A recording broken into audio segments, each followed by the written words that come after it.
జిల్లా కలెక్టర్ అంటే జిల్లాకు ప్రథమ పౌరుడు. జిల్లాకు సంబంధించిన ప్రతిదీ ఆయన చూసుకుంటారు. సమర్థవంతమైన పాలన అందించాలన్నా, సంక్షేమ పథకాలు అర్హులకు దాకా చేరాలన్నా అది ఆ కలెక్టర్ పనితీరు మీదే ఆధారపడి ఉంటుంది. మరి ఆదిలాబాద్ జిల్లా కలెక్టర్ రాజర్షిషా పనితీరు ఎలా ఉంది? అభివృద్ధిలో జిల్లాను అగ్రపథాన నిలిపేందుకు ఆయన చేస్తున్న కృషి ఏంటి? రాజర్షిషా బాధ్యతలు చేపట్టాక ఆ ప్రాంతంలో మారిందేంటి?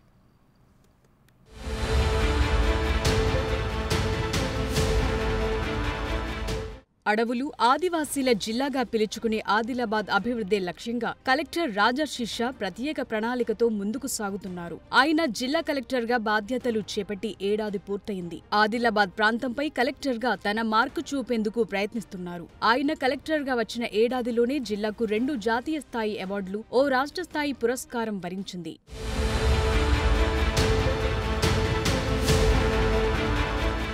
ఆదిలాబాద్ కలెక్టర్గా రాజర్షిషా పనితీరు ఎలా ఉంది?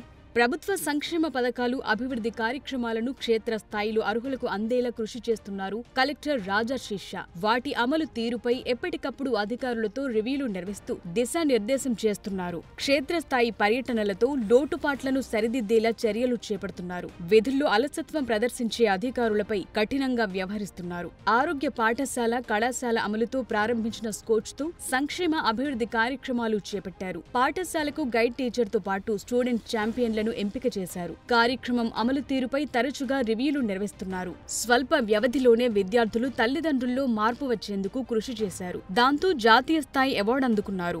నీతి ఆయోగ్ అమలు చేస్తున్న బ్లాక్ ఆస్పిరేషనల్ ప్రోగ్రాముకు గాను ప్రధానమంత్రి ప్రజాస్వామ్య పరిపాలన ఉత్తమ పురస్కారానికి ఎంపికయ్యారు కలెక్టర్ రాజర్షిషా. కేంద్ర రాష్ట్ర నిధులతో పాటు సిఎస్ఆర్ నిధులను ఉపయోగించి నార్నూర్ మండలంలో అభివృద్ధి కార్యక్రమాలను వేగవంతం చేశారు. డిజిటల్ పాలన, మహిళా సాధికారత, సేంద్రియ పద్ధతిలో సాగు పంటలు, తరగతి గదుల్లో డిజిటల్ బోర్డుల నిర్వహణ వంటి వాటిపై ప్రత్యేక దృష్టి సారించారు. 5 అంశాల్లో సాధించిన సమగ్ర అభివృద్ధికి గాను నీతి ఆయోగ్ అవార్డుకు ఎంపిక చేసింది.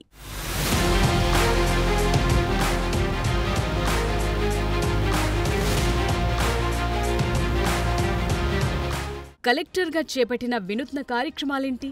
మా ఊరు మా పాఠశాల నినాదంతో పాఠశాలల్లో కొత్త కార్యక్రమాన్ని ప్రవేశపెట్టారు. పోషక విలువలు, ఆహారపు అలవాట్ల గురించి విద్యార్థులకు అవగాహన కల్పించారు. ప్రజలతో సత్సంబంధాలు ఎలా ఉన్నాయి? కలెక్టర్ రాజర్షిషా క్షేత్రస్థాయిలో మారుమూల గిరిజన గ్రామాలను సందర్శిస్తూ అభివృద్ధి, సంక్షేమ పథకాలను పకడ్బందీగా అమలు చేస్తున్నారు. సన్నబియ్యం పంపిణీపై ప్రజల స్పందన తెలుసుకునేందుకు నేరుగా లబ్ధిదారులతోనే మాట్లాడారు. పథకం అమలు తీరుపై వారి అభిప్రాయాలు తెలుసుకున్నారు. డిజిటల్ పాలనలో నార్నూర్ బ్లాక్ ముందు వరుసలో నిలిచింది. ప్రజలు, స్వచ్ఛంద సంస్థల భాగస్వామ్యంతో దీన్ని సాధించారు. కలెక్టరేట్లో గ్రీవెన్స్ డేలో ప్రజల నుంచి వచ్చే ఫిర్యాదులకు వీలైనంత త్వరగా పరిష్కారం చూపుతారనే పేరుంది. ప్రజలకు అందుబాటులో ఉంటూ వారిని కలుస్తుంటారు. వారి సమస్యల్ని ఓపిగ్గా విని సాధ్యమైనంత త్వరగా పరిష్కరించేందుకు కృషి చేస్తారు.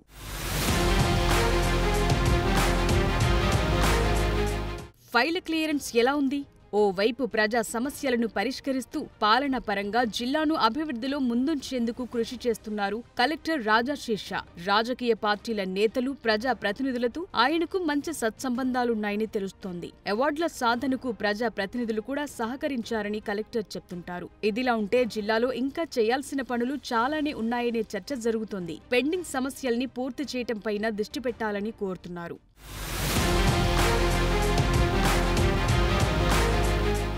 ఓవరాల్గా కలెక్టర్ రేటింగ్: కలెక్టర్ పనితీరు 4/5, వినూత్న కార్యక్రమాలు 2/5, ప్రజలతో సత్సంబంధాలు 4/5, ఫైళ్ల క్లియరెన్స్ 3/5. తన పనితీరు, సరికొత్త ఆలోచనలతో జిల్లా పాలనలో మార్పు తీసుకొచ్చేందుకు కృషి చేస్తున్నారు కలెక్టర్ రాజర్షిషా. ప్రభుత్వ సేవల్ని ప్రజలకు చేరువ చేసేందుకు ఆయన ప్రయత్నిస్తున్నారు. పరిపాలనలో పారదర్శకత పాటిస్తూనే జిల్లా అభివృద్ధిపై ఫోకస్ చేస్తున్నారు. అందువల్లే బిగ్ టీవీ సర్వేలు ప్రజాభిప్రాయం మేరకు ఆయన పనితీరుకు తగ్గ మార్కులు పడ్డాయి.